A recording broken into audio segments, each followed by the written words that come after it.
Muito bem, nós vamos agora para São Paulo, eu acho, que aqui não tem, conversar com a advogada especialista em Direito Constitucional, doutora Vera Chemin. Doutora Vera, muito obrigado, é um prazer lhe conhecer e muito obrigado por sua disponibilidade de estar conversando com a gente aqui. Nós todos temos dúvidas. O indulto, não vai. O que é que a senhora diz pra gente, doutora Vera? Boa tarde. Boa tarde, Mário, tudo bem? Tudo. É um prazer conversar com você, tá? E também uma boa tarde a todos os seus ouvintes. Doutora Vera, eu queria saber a sua posição sobre essa decisão, essa graça, esse indulto que o presidente Bolsonaro deu para o deputado Daniel Silveira. O que é que a senhora acha disso? Bom, vamos começar do começo, né, Mário? Sim. A graça é um instituto, né, cujas espécies constituem o indulto individual, o indulto coletivo, né, e o artigo 84 da Constituição Federal de 1988 prevê realmente a competência privativa do presidente da República para conceder indultos. Então, ela não fala de graça, ela fala de indultos, já vai direto ao ponto. E, por sua vez, o Código de Processo Penal, em seu artigo 734, também dispõe a possibilidade, por exemplo, do condenado pedir o indulto individual, no caso, né? Vamos partir do pressuposto que nós estamos tratando do indulto individual, tá? Então, prevê a possibilidade do próprio apenado pedir o indulto, o Ministério Público, o Conselho Penitenciário, e aí sim, no que nos interessa, no final desse dispositivo, está prevista, ressalvada, no caso, eu vou colocar com as minhas palavras, né? A concessão desse indulto de forma espontânea pelo presidente da República, tá? E, por fim, o próprio Código Penal, dessa vez também, né, o Código 107, aliás, o artigo 107 do Código Penal, dispõe que uma das formas de extinção da punibilidade é justamente a anistia e que nos interessa o indulto, né, a graça e o indulto. Tá? Então, a princípio, Mário, a concessão desse indulto individual ao deputado Daniel Silveira, nós temos que partir do pressuposto de que essa concessão ela atende ao texto constitucional e os textos legais, que nós temos também ainda a Lei de Execução Penal, que no seu artigo 188 também prevê essa concessão de indulto individual ao condenado, tá? E o que vai causar polêmica aí, uma certa polêmica, em primeiro lugar, o fato de que, no caso ali do STF, não seria sentença, né? O acordo condenatório ainda não foi publicado, né? E muito menos ainda transitado em julgado. Então, quer dizer, a partir da publicação, ele transita em julgado, como a gente como a gente sabe. Então, a princípio, tá? Esse indulto, ele teria que ser concedido a partir do trânsito em julgado do acordo condenatório do STF. Mas há jurisprudência no próprio STF que já concedeu esse indulto a partir do acordo, da publicação do acordo condenatório, no sentido de que já teriam sido esgotados todos os recursos para a defesa do réu. Então, uma das discussões vai ser essa: se esse indulto ele teria que aguardar o trânsito em julgado do acordo condenatório ou não. Eu prossigo, Mário, ou você gostaria de perguntar alguma coisa antes que eu prossiga? Sim, eu gostaria de saber, por exemplo, esse indulto Eu vi uma declaração hoje do ministro Alexandre de Moraes de que o indulto está certo, é o direito do presidente, mas que o deputado continua inelegível. É isso que eu queria saber, a sua opinião também, doutora Vera. Exato. Vamos lá. O importante, né, quando se concede esse indulto, é que ele vai extinguir a punibilidade do réu, tá? Mas não o crime. Então, o que isso significa? Significa que, por acaso, eu já vou chegar naquilo que você quer, Mário. Então, por acaso, se o deputado Daniel Silveira viesse a cometer um outro crime, ele não seria considerado um réu primário, ele seria considerado um réu reincidente. Isso em primeiro lugar, tá? Por quê? Aquilo que eu disse, extingue a punibilidade, acaba com a pena, né? Os efeitos da pena, ou seja, a pena privativa da liberdade, a própria multa, que é de natureza penal, porém não extingue o crime. Então, o debate também vai abordar essa questão que remete, então, se extingue apenas a punibilidade, significa, então, que o crime permanece no registro do deputado Daniel Silveira e, portanto, essa questão, então, da inelegibilidade seria válida. Mas vamos abordar um outro ponto aqui. Tá?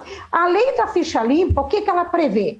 Ela prevê que a partir do momento que o réu seja condenado por um colegiado, e nós temos que entender que como colegiado, um conjunto de juízes, um conjunto de magistrados. E nós temos esse colegiado desde a segunda instância, né? Então, só a primeira que não, que é um juiz singular que condena o réu. A partir da segunda instância, é um colegiado. Então, se nós temos um colegiado do STF que condenou o deputado, obviamente, pela lei da ficha limpa, ele se torna inelegível a partir do trânsito em julgado do acórdão condenatório. Entendi. Agora ficou bem claro. Agora, doutora, eu estou conversando com a doutora Vera Chemin, advogada especialista em direito constitucional. Doutora Vera, me diga o seguinte: o Daniel Silveira usa tornozeleira e tem restrições de locomoção. Segundo informações, já desde alguns dias a tornozeleira dele não funciona mais e ele está circulando, ninguém sabe onde ele está. Isso não seria também, estaria, vamos dizer, ele amparado no indulto presidencial e dizer agora eu posso sair, não tenho que ter nenhuma restrição? Ainda não. Como eu falei, então, o STF vai ter que novamente se debruçar sobre essa questão, se esse indulto vale, como eu falei, a partir do momento em que ele foi condenado, como agora, né, como a quarta-feira, como ocorreu o julgamento na quarta-feira anterior, e que eu já ouso afirmar que seria necessário, pelo menos, o esgotamento dos recursos, ou seja, haveria um recurso que são chamados embargos de declaração por parte da defesa. Claro que esse recurso não vai mudar em nada o mérito da condenação. O objetivo desse recurso é apenas aventar a possibilidade de ter havido uma obscuridade no acordo condenatório, uma contradição ou mesmo uma omissão, ou seja, algo que o réu pediu e que o STF não respondeu sobre. Então, esse recurso não vai, obviamente, modificar a situação do réu. Portanto, seria o caso, então, de aguardar a interposição desses embargos de declaração, aí o ministro relator vai se posicionar, obviamente não vai mudar nada a esse respeito, e aí sim se procederia à publicação do acordo condenatório, tá? Para depois ele ficar livre, aí vamos lá, que eu acho que é importante. O que vai extinguir aqui? se for o caso, por causa do indulto. E mais um detalhe, desculpa aí, esqueci, é necessário que o advogado do réu anexe o decreto presidencial na ação penal do réu. Então, anexando o decreto, aí ainda o ministro Alexandre de Moraes também vai se posicionar a esse respeito, né? Mas, de novo, depois de julgar os embargos de declaração, certo? Então, anexa o decreto e aí só depois de publicado o acordo condenatório, o que acontece? Aí poderíamos considerar a concessão do indulto presidencial e cujo indulto vai extinguir o quê? Exatamente. Apenas os efeitos penais da condenação. Uhum. O que significa isso?